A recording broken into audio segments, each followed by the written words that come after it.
When I read about her and spoke with her, I thought, my God, she's everything my mother would have wanted.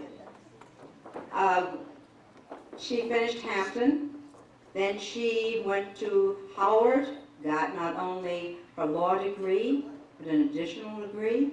She worked for the government, and she had training courses at Harvard Business School, the Kennedy School of Government. She's most remarkable. And if we're not related, we will have a transfusion after this. And from now on, I can say we are blood relatives. Allie Latimer, wonderful meeting you. We started FEW back in 1968, about 2 years after NOW started, because we found that no one was really focusing on the world's largest employer and what they were doing about sex discrimination in the government. President Lyndon Johnson had recently passed an executive order at the urging of a group of women who had won all the women who had won the Federal Women's Program Award for the last, since 1960. And these were women who got this award between the federal government and Woody and Lothrop's for doing things like photographing the back side of the moon. You had to be exceptionally smart or do something very exceptional to get that award.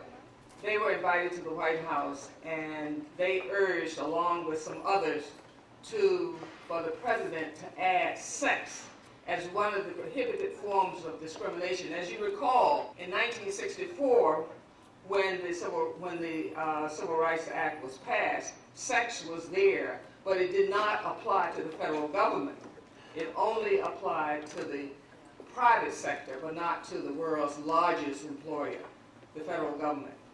At that time, 80% of the women in federal government were GS 8 and below. Many of them were 6s and below.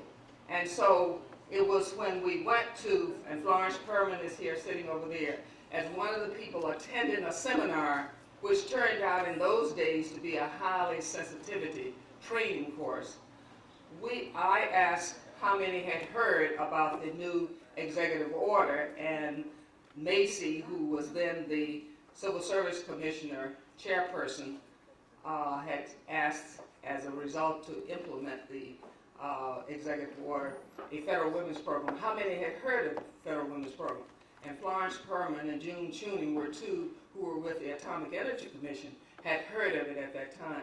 So we turned this seminar, this sensitivity training, into asking about the issue of implementing this new executive order in the federal service. Now was so busy in the private sector until they didn't have time to look at us.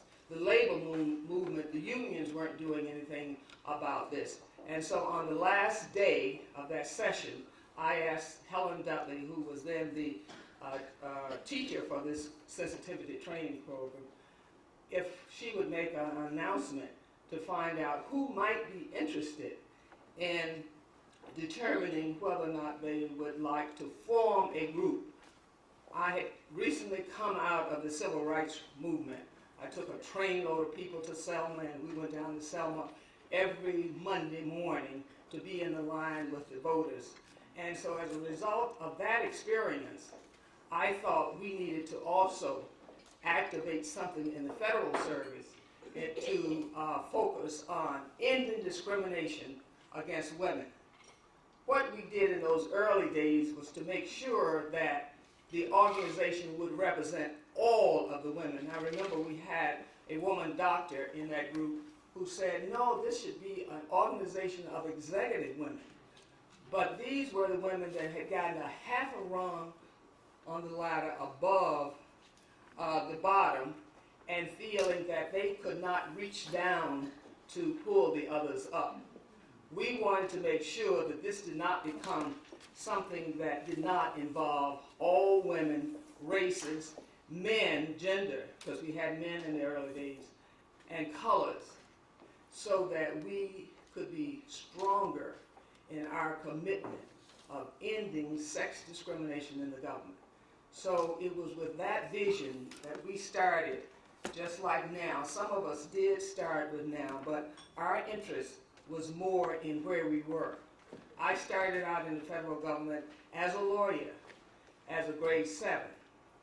I ended up, in that time, there was only, very few women and only one black in the Office of General Counsel. One of the things they did not do in those days was let women into the Office of General Counsel's offices. And I was determined that I would get into it.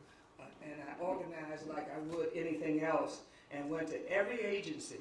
Some were turned down, and so finally I would go and look on the board in the lobby and find out who was the General Counsel and go and ask for them by name.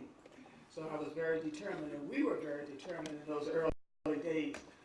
I ended up being the General Counsel of that very agency, and I was determined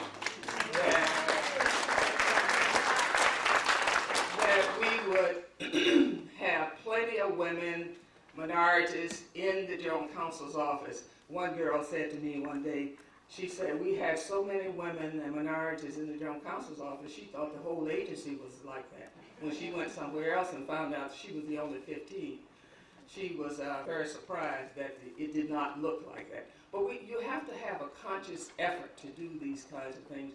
You just can't expect someone else to do them. Kennedy, who was not a feminist, and said so when someone asked him to compare his wife with Eleanor Roosevelt, and he said, you must be one of those feminists, did do something in 1963 when the legislation was passed to end discrimination of selecting people on the basis of sex in the civil service system. But it was Lyndon Johnson passing this executive order that put all of the things that had come together out of the labor movement, out of Sputnik, out of the Cold War, out of a lot of things that, like the modern civil rights issue, like in the abolitionist days, brought women into the fore.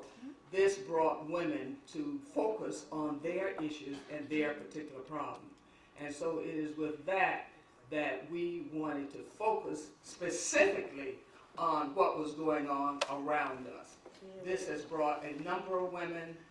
We now have some 250 chapters all over the world that are very active in looking at what is happening to them. And then when these women come together, they find out their problem is not unique. There are other women suffering. And that's the strength of having an organization rather than individuals. Thank you very much.